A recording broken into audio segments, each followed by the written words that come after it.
Madam C.J. Walker. Why did she play such a key role in your life? Well, I'd never heard of her, and I like discovered her when I was a teenager.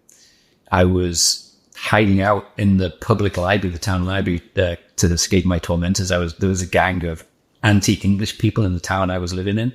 They weren't. I thought them as a gang when I was 14 or 15. I laugh at that now. I mean, they didn't have pitchforks or anything, but they were targeting me, and I used to fight, but it never went well, and it never stopped. And so in the end, I just got out of everybody's way, and they put their attention on someone else after that. So I did that by hiding out of the library because they were so thick, they're not going to go into the library. And I just started reading biographies just to pass the time, and they completely changed my life. I wasn't expecting or even asking for a life change, and it completely changed my life. And so I came across Madam C.J. Walker, and at the time I came across her, I was feeling sorry for myself. I was feeling like the weight of the world was on my shoulders. My father was unemployed and unemployable. My mother was dying of cancer.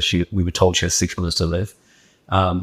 We had a hardscrabble existence as people described it at the time, but I felt like I was living in the Chronicles of Narnia. I was having a good time. I loved where we lived and how we lived and didn't know any different, obviously, but I was feeling sorry for myself because the school was telling me that I had to go in this direction for career, and it was crushing the ambition that was inside here. And then these bullies were making me feel I must be doing something wrong. And I was feeling it on my own shoulders, like, kind of not unloved, but like I don't fit in and all that kind of stuff. And then I came across Madam C.J. Walker, and here was in the 1800s, 1850, whatever it was. I can't remember the exact year, but born to slaves, a black woman in a world dominated by white men, bullied, tortured, pregnant at 14, emaciated, her hair fallen out from the stress from being beaten by her so-called quote-unquote husband. She used to hide in a tree. And she went on to become America's first, not black female, America's first female millionaire. And she did it just by never giving up and always believing in herself when no one around her gave that kind of encouragement. And then also coming up with a winning idea. She's so embarrassed about her hair falling out. She tried all these hair tonics that were available. It made it worse and it burnt her skin. So she made her own hair tonic and it worked. And so she went around all the other freed, so quote unquote freed in those days meant that you weren't allowed to own a knife and fork. You could only work in farming, and farming jobs were only for the men. So in other words, you were more trapped than when you were a slave. And she went door to door with colleagues who were in the same situation and selling the hair tonic, and it worked for everybody. And so she became successful quickly. And then she used that to set herself up in a situation where she would hire some freed slaves, and they formed a service to serve the matters, like the dining around, serving dinner plates around the table and stuff like that.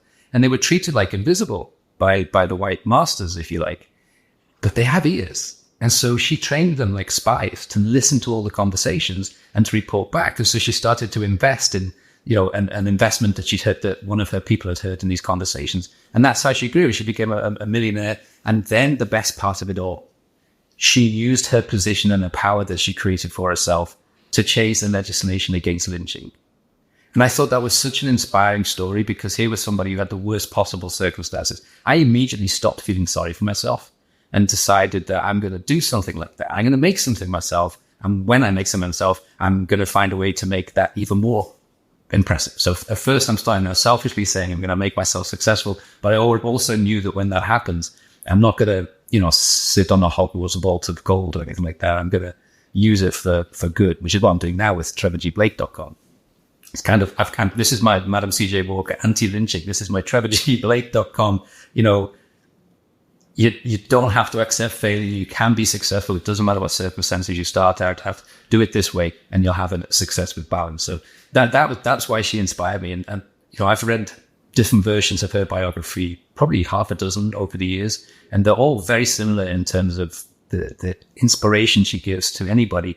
That doesn't matter what your circumstances are. If you have the right approach, if you have the right heart, if you use your intuition, you can achieve absolutely anything you want in any aspect of life, not just success in business or making a million, but having great relationships and making an impact in the world. If you enjoyed this clip, watch the full episode right over here, and don't forget to subscribe.